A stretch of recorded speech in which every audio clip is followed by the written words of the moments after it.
Hey there, it's New Yearmas, my favourite holiday, because New Yearmas is a time for looking forwards and looking backwards. For a film critic, that normally means looking back at the year that's just gone and making lists of your favourite and least favourite films from that year. Often you try and pick out a theme or a trend or something else that knits the year together for you, even though this is really a bit of a spurious exercise. Every year's release calendar is made up out of big studio films whose release dates were announced before anyone knew what they were actually going to make, and small independent films that were probably finished about 2 years ago and just fit in where they can, really. You'll read a lot, for example, about how this year's crop of film releases are a comment on Trump or Brexit or the Me Too movement, even though for most of the films released this year, their shooting scripts will have been locked off by the time those news stories broke.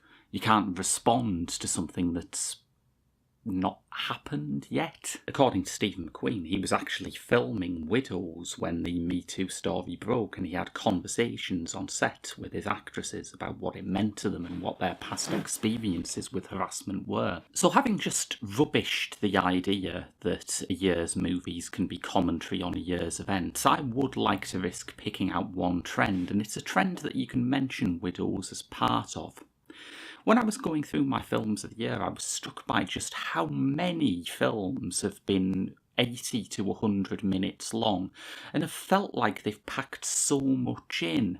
It feels like this is a response to the prevalence of the TV box set and the way that it gets held up, as I have complained about before, as the ne plus ultra of great drama.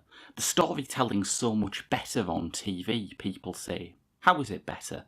Well, it can get in depth. Right, but that's not better storytelling, is it? It's just more storytelling.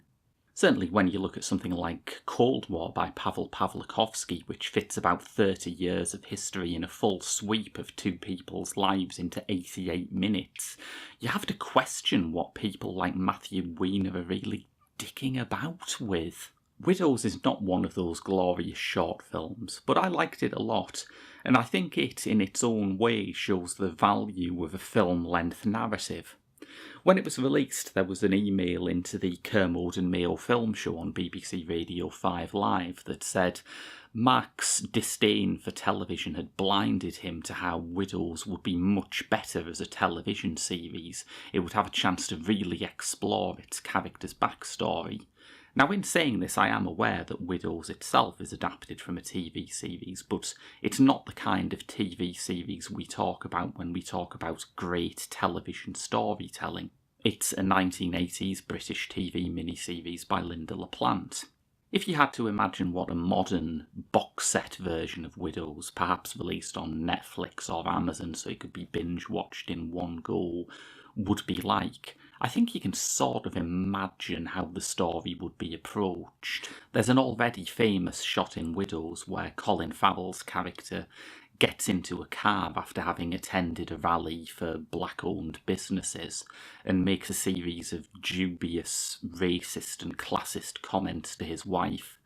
And while this is happening, the camera remains fixed on the car bonnet, capturing not the conversation inside, which we hear, but rather how this short car journey, which takes probably less than 2 minutes, takes you from a majority African-American slum to a majority Caucasian gated community. Now, as I've said, I can imagine that would be very different in a box set television era version of Widows. Perhaps there would be a flashback episode where you saw how Colin Farrell's character met his wife. You saw the hidden racism underneath his progressive surface. Perhaps there would be another episode focused on the class issues of the story. Television is very good at breaking things up into chunks and putting them out piece by piece. But film is very good at putting things side by side and saying, look at this. Now look at this directly next to it. Look at this in the context of the thing that I have just shown you. And film is also very good at compression. I can imagine that my hypothetical box set version of Widows might be good. It would certainly pick up a few awards. But isn't there something more impressive about getting all that information I've just described into one shot? But New Yearmas is also a time for goodwill, so let's say something nice about television for once. The other big film critic tradition of the festive season is talking about your favourite Christmas movies, which I always used to find very hard. I didn't really get into films until I was in my teens. I don't have those childhood viewing memories, and I thought this was perhaps the reason why I can't really get excited over the Christmas movies that a lot of other people my generation love. For me, Christmas was about television, that if there were films I watched, it was generally The Wrong Trousers or Bedknobs and Broomsticks or something else that always gets shown in Britain on a bank holiday. I remember when I started to see movies advertised as the big festive hit of the year. I think it was around 2011 when Mission Impossible Ghost Protocol came out, as well as David Fincher's The Girl with the Dragon Tattoo, which had that unforgettably Christmas audience-baiting teaser trailer. And it seemed strange. Who goes out at Christmas? Who does anything other than sit in and vegetate in front of the TV? And in fact, Christmas movies have always been reliant on this rival medium.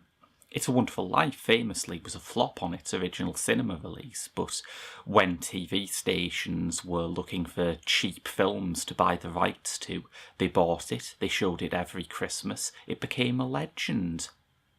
This grab bag quality that television has actually makes festive viewing much more interesting. I went through a weird phase where I had to watch Suspiria every Christmas, which I think was based around Channel 4 having shown it as part of a sort of festive horror movies season.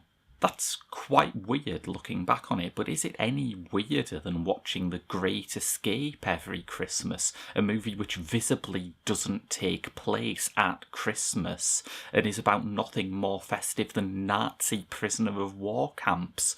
On paper, that's the last thing anyone should be watching in December, and yet for millions of people, it's a holiday tradition. So yeah, in this way, television has enriched cinema culture. But anyway, that's enough looking back.